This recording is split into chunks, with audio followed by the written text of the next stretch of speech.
Maria Sharapova had a high-profile professional tennis career that made her one of the highest-paid athletes in the world. So how did she get her start, and how did she discover her love of the game? Keep watching to witness her stunning transformation.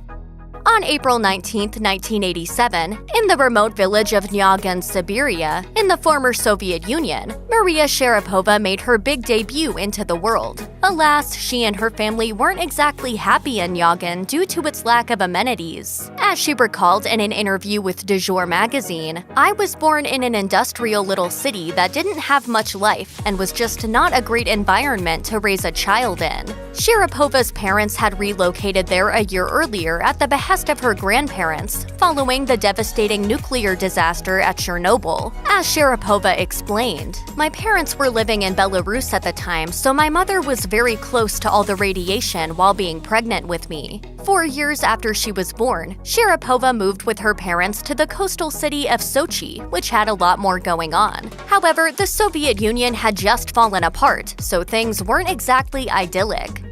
Despite how difficult things were growing up in post-Soviet Russia, Sharapova did have happy moments in her childhood, especially when it came to tennis. As she recalled in an essay for Vanity Fair, "The first time I remember seeing a tennis court, my father was playing on it. I was 4 years old in Sochi, Russia. So small that my tiny legs were dangling off the bench I was sitting on. So small that the racket I picked up next to me was twice my size." Her diminutive size didn't stop the young Sharapova from pursuing tennis seriously, and it quickly became clear that she was blessed with extraordinary athletic prowess. According to her, "When I first started playing, the girls on the other side of the net were always older, taller, and stronger. The tennis greats I watched on TV seemed untouchable and out of reach. But little by little, with every day of practice on the court, this almost mythical world became more and more real." Eventually, Sharapova realized that she wasn't so different from the top players, and her dreams slowly started coming true. I've always wanted to just be a great player. When I step on court, I'm gonna fight. When Maria Sharapova was 6 years old, she and her father packed up and left Sochi to see if she had what it took to run with the big dogs. As she recalled to ABC News in 2019, "We came to America with only $700, and while my father was trying to find ways to make money, I was at the big sporting academy in Florida just getting better and improving." Sharapova sharpened her skills at the famed Nick Bollettieri Tennis Academy, where other tennis giants like Venus and Serena Williams trained as well, and so did another tall blonde Russian, Anna Kournikova, whose hand-me-downs found their way to Sharapova. Maria told Du Jour magazine, "I don't know how, but I would end up with a lot of her old clothes. A lot of prints and animal prints and glitter, and definitely not things I would have chosen to wear when I was 8 or 9 years old, but I didn't have a choice." Moving to the United States and sacrificing everything they had for a tennis career may have been difficult for Sharapova's family, but it was clear enough fairly soon after they relocated that it was the right decision. In fact, Sharapova was so good at the game that she turned pro at the tender age of 14. That's pretty young for any sport, although not necessarily unheard of in one where teenagers have excelled at the highest levels. As her coach Nick Bollettieri tells it, Sharapova's family did everything properly, allowing her to grow and thrive in just the right conditions. As he told The Independent in 2004, her father Yuri found the right people who could help his daughter become the best tennis player possible. He has stayed right by her, giving her every support, but crucially, he let the coaches get on with their job. Being successful, I really think that's great because I'm young and not a lot of people get to experience that. A mere 3 years after turning pro, Sharapova showed the world what she was truly made of. In 2004, at only 17 years old, she took down the legendary Serena Williams in straight sets in the final of Wimbledon. As Sharapova recalled to The Guardian in 2010, "It was a shock to me. I never thought I was physically and mentally ready to last 2 weeks and 7 matches against all kinds of opponents." But indeed, she was ready, and she took home one of the most coveted prizes in tennis when all was said and done. Looking back, Sharapova remembers how happy and fearless she felt after besting Williams to be crowned the champion. As she put it, "Sometimes in life you get these little door openings, and I just took it and played some great tennis."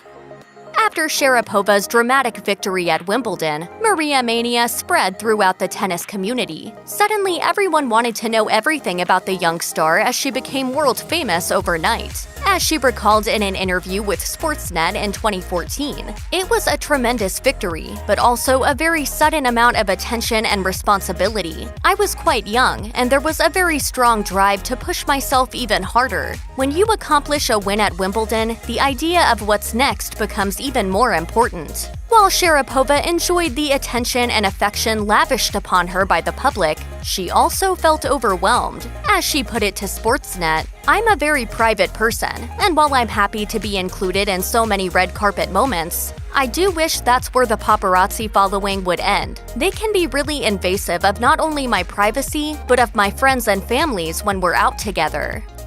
After her big win at Wimbledon, Sharapova continued to have an incredible professional tennis career. She won trophies in plenty of tournaments and scored a number of sponsorship deals. She's also one of the elite few players who has completed the career Grand Slam, which consists of championship titles at the Australian Open, the French Open, Wimbledon, and the US Open. But it wasn't until 2012 that she took the Olympic stage for the first time. As she told ESPN that year, "It's incredible, not only to be a part of this event and be an Olympian, but to put yourself in with an opportunity to go for gold. It's a really nice feeling." Once again, Sharapova faced her rival Serena Williams in the finals, after besting fellow Russian Maria Kirilenko in the semis. As she noted to ESPN, "Obviously, it's tough to play a Russian on the other side of the net, but I'm happy that one of us can go for gold." Alas, a victory like the one at Wimbledon wasn't in the cards for Sharapova this time around, as Williams took home the gold with a convincing straight sets victory. Sharapova, meanwhile, had to settle for the silver medal.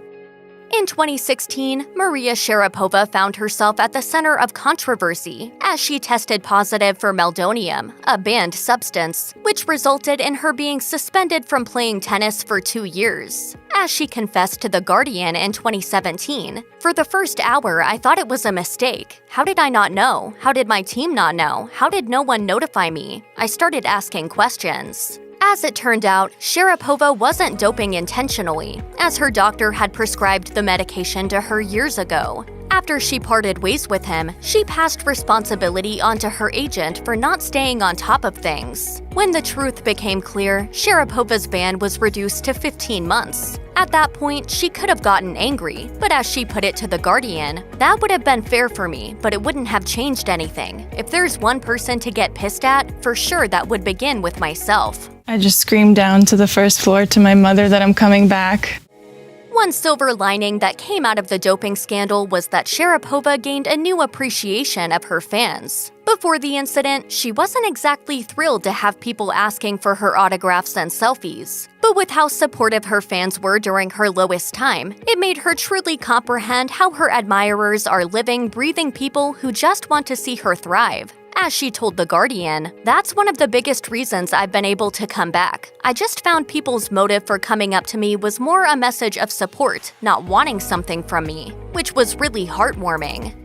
So how did Sharapova keep herself busy during her 15-month suspension? Instead of dwelling on her bad fortune, she instead got to work on her candy company, Sugarpova. As she told ABC News, "I worked on Sugarpova consistently. I was investing in a few different businesses, so I had time. And then I got to spend the holidays at home, which was such a treat for me." That sounds like a nice break on both counts. Becoming an entrepreneur was a natural step for Sharapova, as she'd been the face of various brands throughout her career, which spurred her to get going on a company of her own. As she explained her thought process to ABC News, "I actually didn't say I think I can do this. It was more like I think I want to be a little more competitive with this. I want to be the one that's making more decisions, better decisions, that can maybe benefit me in the long run."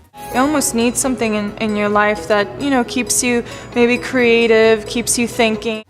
Maria Sharapova and her father only had $700 when they first arrived in America back in the 90s, but she's definitely added to her bank since then. In fact, according to Forbes, she was the highest paid female athlete in the world for 11 straight years. Much of that was due to her lucrative sponsorship deals, though she's of course also won her fair share of tennis prize money. In fact, despite losing some sponsors due to her doping scandal, she's worth a cool $180 million according to CelebrityNetWorth.com, with luxury homes in Los Angeles and Florida. That's a long way from Siberia.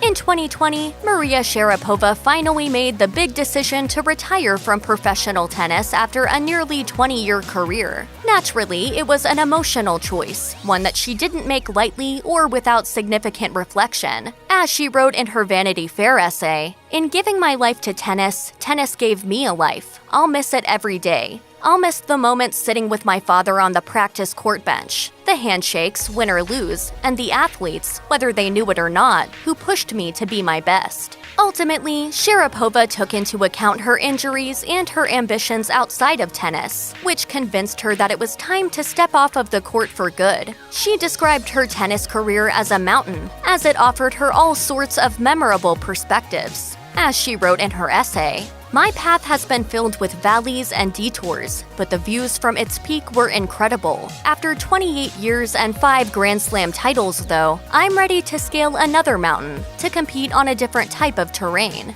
Sharapova assured fans that she would continue to grow, no matter what her next chapter might be. She also shared her plans to enjoy the small things in life more, like weekend getaways and spending time with her family. Tennis, I'm saying goodbye.